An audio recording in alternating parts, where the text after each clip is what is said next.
Oras na para gupitan ang mahahabang kuko.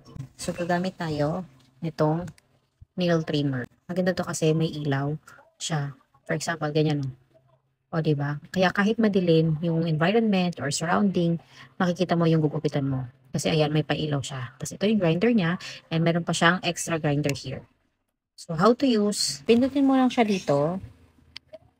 So, medyo mahaba yung kuko ni baby dito. I-grinder lang natin siya dyan. Yan. Siyempre, malikot lang. Kaya maganda to kapag tulog. So, ganyan lang gagawin nyo. Unti-unti nyo lang siyang babawas-bawasan. Ito kapag nag-touch sa skin, mag-i-stop. Like this, oh.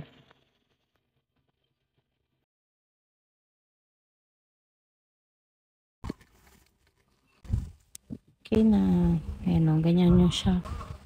Pag nag-grind na, hindi na siya matalas. Safe na kay baby. Ayan.